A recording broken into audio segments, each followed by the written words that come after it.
Ya, saudara, virus corona COVID-19 kini memang sangat mengganggu kondisi pasar modal. Namun kita sebagai investor, bagaimana cara menanggapinya? Kita akan ulas bersama, sudah ada Pak Alfred Nainggolan. Ya. Terima kasih Pak. Pertanyaan pertama nih, Ya. kalau ada dua jenis investor, gitu Ya. kan, ada yang agresif, ada yang konservatif. Langkah apa yang harus dilakukan di tengah-tengah kondisi yang sekarang ini? Ya, yang pertama tadi kalau bicara masalah konservatif, bisa dikatakan tadi bahwa memang kan bicara konservatif ini menghindari tadi aset-aset investasi, instrumen investasi yang punya risiko yang besar. Dan kalau kita lihat bahwa saat ini yang banyak mengalami penurunan drastis, yang paling banyak volatilitasnya adalah tadi aset-aset yang punya risiko besar ya, seperti misalnya surat berharga termasuk saham dan juga obligasi. Jadi kalau bicara konservatif mungkin untuk kondisi saat ini memang bisa dikatakan tidak ada banyak perubahan.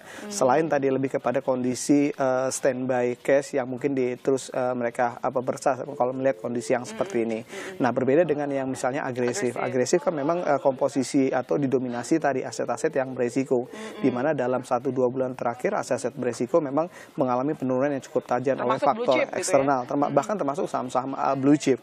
Jadi kalau kita lihat bahwa memang sekarang saatnya yang tadi agresif untuk menyikapi tadi perkembangan yang ada di pasar saham kita dan juga pasar obligasi, mungkin lebih menurunkan tadi aset-aset yang cenderung punya risiko yang cukup besar. Khusus bicara soal pasar saham, tadi kan kalau dari percakapan barusan, berarti konservatif kalau bisa menghindari masuk saham gitu. Nah, berarti agresif masih boleh gitu. Apakah hanya blue chip saja yang disarankan atau sebenarnya saham tier 2, tier 3 masih oke untuk dikoleksi kondisi sekarang?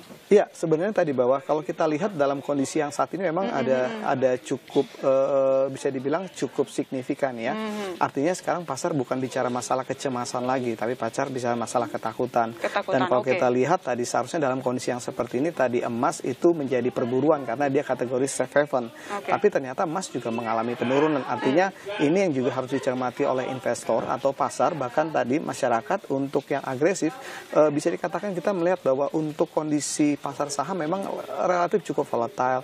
Artinya kalau dari sisi timing bahwa mungkin perlu mempertimbangkan kondisi yang ada dan perkembangan informasi yang ada, karena tadi bahwa epicentrum kasusnya ini memang belum selesai bicara masalah virus corona. Jadi maksudnya kondisi kalau investor yang sifatnya agresif ini tidak rajin melakukan pembelian, tapi juga tidak jor-joran melakukan penjualan saham, maksudnya begitu? Betul. Jadi tidak jor-joran melakukan pembelian, meskipun kalau kita lihat bahwa dari sisi harganya di pasar saham kita banyak yang sudah terlihat sangat murah sekali.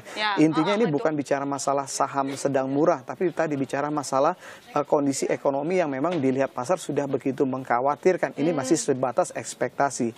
Nah, tadi untuk melakukan penjualan juga tidak melakukan penjualan atau istilahnya panik ya, karena dalam kondisi seperti ini hampir semua instrumen investasi mengalami penurunan. Artinya apa? Kalaupun kita jual dalam kondisi penurunan, artinya kalau kita pindahkan ke aset yang lain juga hampir sama gitu, melakukan hal yang sama.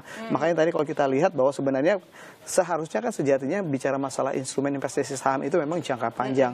Jadi memang sekarang memang banyak yang menghantam tadi para pelaku pasar yang memang trader di saham. Memang ini konsekuensinya. Untuk yang agresif kita lihat tadi memang untuk sementara melihat perkembangan, artinya bukan berhenti ya, tapi tadi mungkin lebih tepatnya lagi kalau memang dia merasa cukup nyaman untuk bisa terus melihat saham, mungkin tadi memperhatikan level-level support dari IHSG. Itu timing yang menurut kita paling pas. Yang kedua tadi tidak melakukan pembelian secara akumulasi, artinya secara cicil beli, itu yang kemungkinan akan jauh lebih bisa meminimalkan resiko, karena kalau kita lihat downside risk-nya pasar saham kita masih cukup besar ke depannya. Berarti dalam kondisi yang sekarang yang